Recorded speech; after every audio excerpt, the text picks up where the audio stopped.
I'm Grandmaster Alexander Delchev. Welcome back to my video series about the Scotch Game. A very exciting opening which arises after the opening move e4, e5, knight f3, knight c6, d4, e take d4, and knight takes d4. In my previous videos, I already covered the main option for black, bishop to c5, and another option, knight to f6. We know what is the best way to proceed. Let me turn your attention to the rarely seen black alternatives on move 4. When you play against someone who is not well prepared or he just wants to avoid your opening preparation, you can meet the move knight to d4, which actually is the move which black doesn't have to do. Now after queen takes d4, black releases completely the control of the center. White is again controlling the two central squares, and black doesn't have any reasonable move now. As knight to f6, white has e5, and black knight should go back. Bishop cannot move from f8, and the only move which has some sense, makes some sense, is d6, when white has a big freedom to choose in his setup. So let's say knight to c3, knight f6. And now, as usual, the most aggressive plan is to develop the bishop and castle long, preparing attack with the pawns, well-known attack with the pawns on the king side. After, for example, castle long, then let's say bishop to e6. Now white attack starts with the move g4. The idea is to chase the knight from f6 and play h4. Even if your opponent play knight to d7, you can try sacrificing the pawn h4. Of course, taking the pawn is very risky. As white goes queen d2, followed by queen h2. If h6, there is ideas to sacrifice the bishop, but first we play, like let's say, after h6, we go king to d1, and white is already threatening to take bishop h6 and to win the game by a direct attack. The other interesting move, you can see, is the move queen to f6. Black is offering the queen exchange, which generally white should be avoided. As with the space advantage, we want to keep as well the queens because we want to organize an attack. This is the idea of the opening. So where to put the queen? I think the best place is to play queen to e3. We're keeping the c5 square covered, so black doesn't have the possibility to play bishop to c5. And if your opponent insists on exchanging queens, we can go, let's say, queen to g3, keeping the queens, which is very important if you want to organize an attack later. So let's say black can play bishop to b4 check. It's an interesting move. Black wants to transfer the bishop to b6. Let's say after c3, bishop a5, white continue, bishop to d3, bishop to b6, now queen to e2.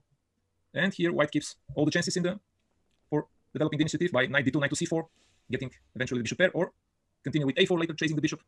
In such positions, white keeps a minimal advantage with his better center control, and it's has a more pleasant position in the forthcoming fight. So another option for black, which is the third most common move, is the bishop to b4 check. Let's now go a little bit more seriously, talk a little bit more seriously about this option. On the first sight, it seems illogical, as white has an easy move, blocking the check, attacking the bishop, and then black goes, let's say, bishop to c5, and we have just arrived at the classical Scotch, but with one tempo more for white. You move c3, it's extra move. But what is the point? Why black is playing this idea? What he has in mind? The idea is that now after bishop e3, of course we continue this natural move. Black goes bishop to b6, and now white doesn't have the setup with knight c3, queen d2, and castle long. And in this position, black is going to develop his knight to f6. White doesn't have a comfortable defense of the pawn e4, then goes to castle short, then maybe put the rook to e8 with an attack against the pawn e4 as well. Black has the option later in the later stage to attack the center with the move d5. So here, a key move for white is knight goes to f5, attacking the pawn on g7, at the same time preparing to transfer the knight to e3. Now I will turn your attention. Let's look at one very interesting game between Robert Zelcic, Croatian Grandmaster, playing white against Michele Godena, one of the best Italian players in the history. In this position, Godena played a move queen to f6, which this time 2001 was considered as the best black reply. If black takes on e3, of course Godena tried to avoid this possible development in the game. Knight f6. Now white has a very strong move f3, defending the pawn. And after castle short, white goes c4, building some kind of Marxy bind, and which promised him a long-term space advantage. And black counterplay with d5 is completely out of question. So let's see what happened after queen f6 in this game.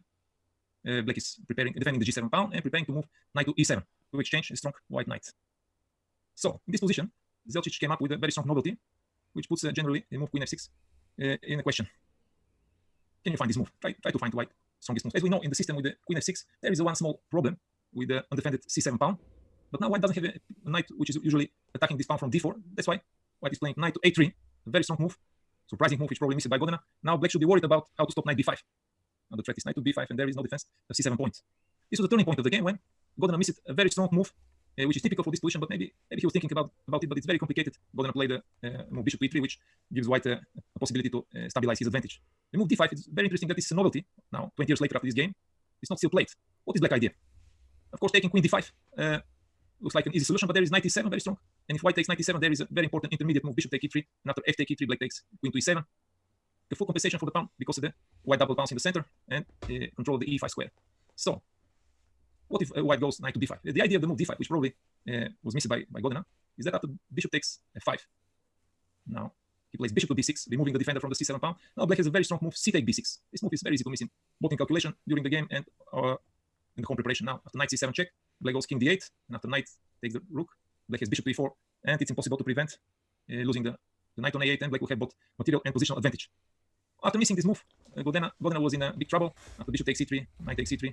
Now he has a problem dealing with both knight d5 and knight d5, and after queen e5 attacking the pawn, bishop to d3, knight to f6, white goes castle, completing development, castle, and now white can immediately start his attack with knight d5, a very strong move. He played rook e1, just postponing a little bit the actions. After queen e8, white goes knight to d5, attacking the pawn. Then after queen d8, another aggressive move, knight d5, comes the pawn, e take d5, and then the blocking sacrifice with d6 is giving quite a huge advantage. So black played after knight d5, black played knight to e8, and white continued with e5.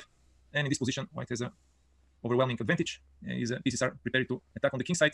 Also, he has a complete center control, a typical position for a game when black spoils something in the opening and white develops his attack without any problems. So let me draw some conclusions. You see already that avoiding the main lines with bishop c5 and knight f6 is not entirely safe for black. We have already knowledge, very important knowledge about the different lines. So, and don't forget to solve the questions that follow up this video.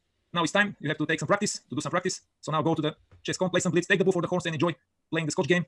Thank you for your attention, and look forward to seeing you back soon.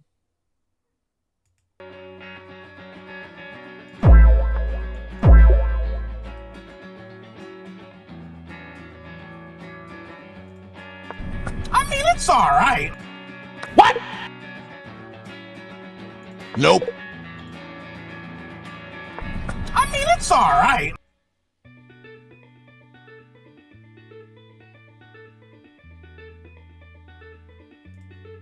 What? Nope. I mean, it's all right. I mean, it's all right.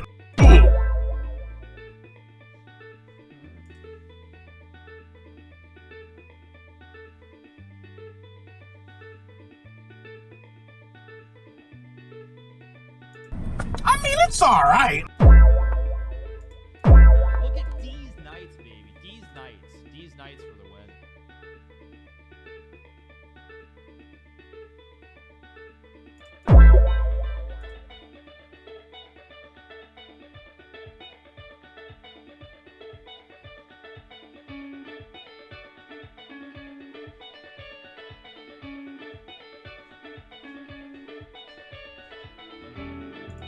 I mean, it's all right. I mean, it's all right. What? Nope. Nope. Nope. I mean, it's all right.